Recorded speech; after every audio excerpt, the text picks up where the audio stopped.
విదేశాల్లో ఉన్నత విద్య ఉద్యోగ అవకాశాల కోసం 15 ఏళ్ల అనుభవజ్ఞులతో మీ వీసా ప్రాసెస్ చేస్తాం. సాధారణంగా అయితే ఇంటికో కారు ఉంటుంది. మరీ డబ్బున్నోళ్ళు అయితే రెండు కూడా ఉంటాయి. ఇక బైక్లు అన్నవి ఇప్పుడు ఇంట్లో అందరూ వాడే నిత్య అవసరాలు అయిపోయాయి. ఇప్పుడు మనం వెళ్ళబోయే ప్రాంతంలో మాత్రం ఇంటికో విమానం కంపల్సరీగా ఉంటుంది. కాలనీ అంతా విమానాలతో కళకళలాడిపోతూ ఉంటుంది. ఇది మరీ చోద్యంగా ఉంది అనుకుంటున్నారు కదా? మరి రండి ఆ కాలనీ వైపు లుక్కేద్దాం. అమెరికా అందరికీ తెలిసిన దేశమే. కాలిఫోర్నియా చాలా మంది ఈ ప్రాంతం పేరు వినే ఉంటారు. అయితే ఈ కాలిఫోర్నియాలోని కొన్ని ప్రాంతాల్లో ప్రత్యేకమైన కాలనీస్ ఉన్నాయి. ఆ కాలనీలో ఉండే ఇళ్ల ముందు బైక్లు అయితే పెద్దగా కనిపించవు, కానీ కార్లు ఉంటాయి. అంతేకాదండోయ్, కార్ల పక్కనే పార్క్ చేసిన విమానాలు కూడా ఉంటాయి. అక్కడ నివసించే వాళ్ళు ఎవరికి వాళ్ళకి ప్రత్యేకంగా చిన్న చిన్న విమానాలు ready to take off any time అన్నట్టుగా సిద్ధంగా ఉంటాయి.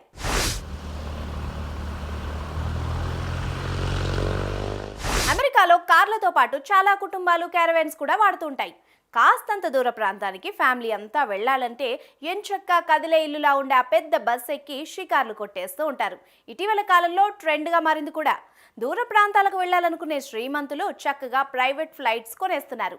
కొంతమంది అయితే 200-300 కిలోమీటర్ల దూరంలో ఉండే ఆఫీసులకు వెళ్లేందుకు కూడా ఈ బుల్లి ఫ్లైట్ ఎక్కి వెళ్ళిపోతున్నారు.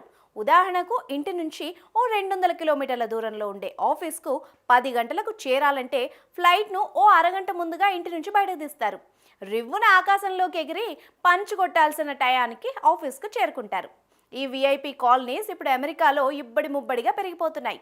ఎయిర్ పార్క్స్ గా పిలుచుకునే ఈ కాలనీస్ కి ప్రత్యేకంగా ఓ మినీ ఎయిర్పోర్ట్ ఉంటుంది. ఇంటి నుంచి రోడ్డు మార్గం ద్వారా ఆ ఎయిర్పోర్ట్ కు తమ విమానాన్ని తీసుకెళ్తారు. ఆ విమానాలు రోడ్డు మీద ప్రయాణించేందుకు వీలుగా కాలనీ రోడ్లు అటు ఇటుగా ఓ 100 అడుగుల వెడల్పు ఉంటాయి. ఒకదాని వెనక ఒకటిగా 2 నుంచి 3 విమానాలు ఎయిర్ పార్క్ దాకా చేరుకుంటాయి. అక్కడి నుంచి రివ్వునే ఎగిరిపోతూ ఉంటాయి.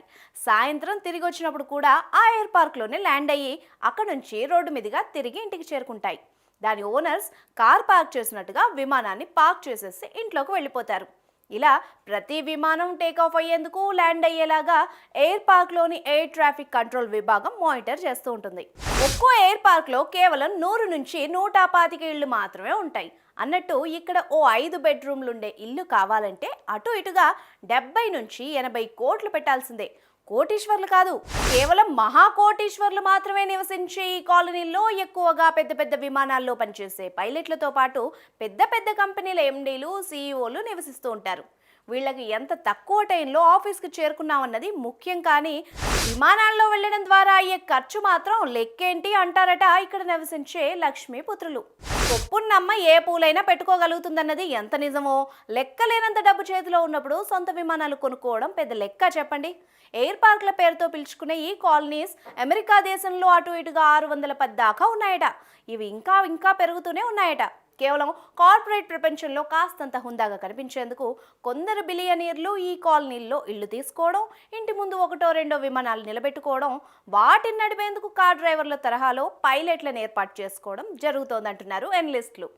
ఈ లైఫ్ స్టైల్పై మీరేమంటారో కామెంట్ రూపంలో తెలియజేయండి.